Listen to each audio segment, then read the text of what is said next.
Hello, babies. Guess what I've got for you today? A little golden book. You know, these are my favorite. And this is one I remember from my childhood. I don't remember if I had it or if my baby brother had it, but this book was in our repertoire or our collection. This is Scuffy the Tugboat. And so I probably haven't read this book in 50 years. And if I remember correctly, Scuffy might have been a little sassy. So let's go check on Scuffy and see how he's aged, how he's doing. Copyright 1955. Oh, 1946. This story is old. Not this actual book, but this story is old. This book says copyright was renewed. And see, y'all don't care about this stuff. I'm sorry. So let's check in on Scuffy.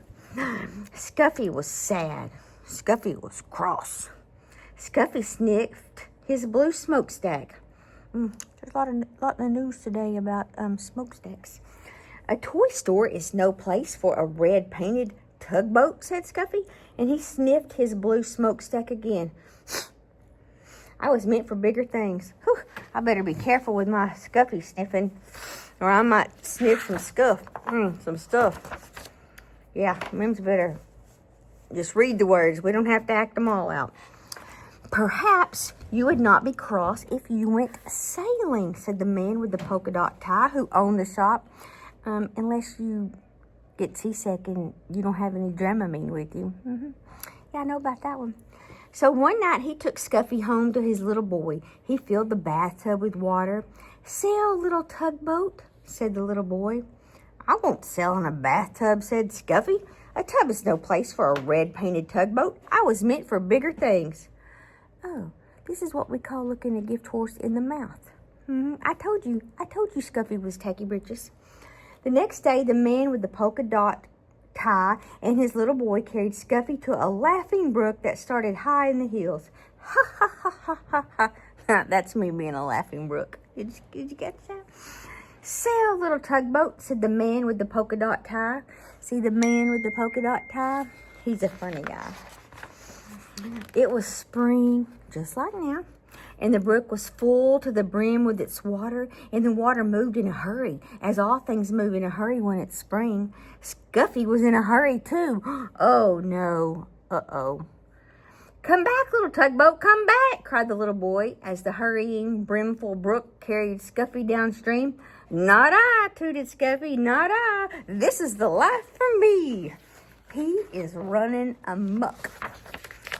Or as my Arwen J says, he's on an adventure. I like a good adventure. So, all that day, Scuffy sailed along with the brook, past the meadows filled with cowslips, past the women washing clothes on the bank, past the little woods filled with violets. Cows came into the brook to drink. They stood in the cool water, and it was fun to sail around between their legs and bump softly into their noses. I bet that cow's thinking, what in the heck is this? It was fun to see them drink, but when a white and brown cow almost drank Scuffy instead of the brook's cool water, Scuffy was frightened. That was not fun. It doesn't sound very fun to me either, to be honest. Night came, and with it the moon. There was nothing to see but the quiet trees. Suddenly an owl called, hoo, hoo. Toot, toot, cried the frightened tugboat, and he wished he could see the smiling face of the man with the polka dot tie. He's wishing it now. Look there, the little fishy hanging out with Scuffy. And there's the hoot owl. Hoo, hoo. When morning came, Scuffy was cross instead of frightened. That's cross. Frightened's like, he was cross. That means he was kind of angry, grumpy. I was meant for bigger things, but which way am I to go? He said. But there was only one way to go, and that was with the running water. I found that out the hard way. One time on the Sulphur River when it was flooded, and we were floating downstream, and when it came time to turn around and paddle back upstream, there would be none of that. The current was too high and it was too flooded, just like this right here. We could not go upstream, just like Scuffy could not. So, only one way to go, with the running water, where the two brooks met to form a small river. Oh, Mimzie loves a river. And when the river sailed And with the river sailed Scuffy, the red-painted tugboat. I've seen tugboats on the Ohio River. The Ohio, excuse me, I hate to lick my fingers in front of y'all, but sometimes I just need a grip on these pages. He was proud when he sailed past villages. There's proud. Preen, look at me. People build villages at the edge of my river, said Scuffy, and he straightened his blue smokestack. Oh, now it's his river. Did you see that? He said my river. He's claiming that river. Once Scuffy's river joined a small one jammed with logs. Here were men in heavy jackets and great boots walking about on the floating logs, trying to pry them free.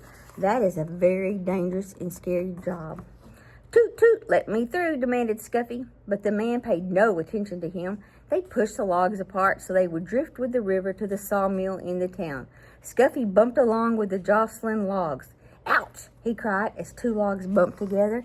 They're going to squish him like a bad game of Frogger. I know, you don't get my reference. Mimzie's old.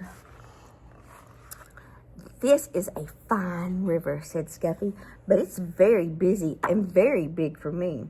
He was proud when he sailed under the bridges. My river is so wide and so deep that people must build bridges to cross it. That is a big river. The river moved through big towns now instead of villages. Oh, look at those. Those are big towns. And the bridges over it were very wide. Wide enough so that many cars and trucks and streetcars could cross all at once. I've been over some big bridges like that before around New York City. Those are some big bridges. Or going over the Mississippi River. Those are big bridges. The river got deeper and deeper.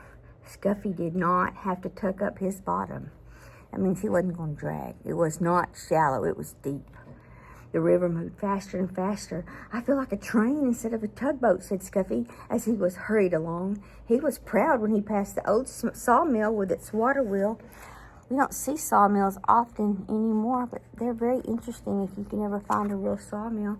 The water turns the wheel, and inside it's attached, and it can be used to like grind corn and stuff. But high in the hills and mountains, the winter snow melted. Water filled the brooks and rushed from there into the small rivers. Faster and faster it flowed to the river where Scuffy sailed. There is too much water in this river, said Scuffy, as he pitched and tossed on the waves. Soon it will splash over the top, and what a flood there will be. Dude, I know about that. I know about exactly. I've seen this. This happens. It is a scary, real thing. Soon great armies of men came to save the fields and towns from the rushing water. Look at them putting up the sandbags to keep the water from flooding the land. They filled bags with sand and put them at the edge of the river. That's what I said. They're making higher banks for the river, shouted Scuffy, to hold the water back. The water rose higher and higher. The men built the sandbags higher and higher. Higher went the river. Higher went the sandbags. And sometimes it is just not high enough. At last, the water rose no more. The flood water rushed onto the sea, and Scuffy raced along with the flood. The people in the fields and the towns were safe. That can be very scary. One time, the river got up into Mimzie's cabin, and it was real scary. And a mess. A messy, messy, messy, messy mess. On went the river to the sea. At last, Scuffy sailed into a big city. Here the river widened, and all about were docks and wharves. Oh, it was a busy place and a noisy place. The cranes groaned as they swung the cargoes into great ships. That means they're loading up the things to take from town to town. The porters shouted as they carried suitcases and boxes on board. Horses stomped and truck motors roared. Street cars clanged and people shouted.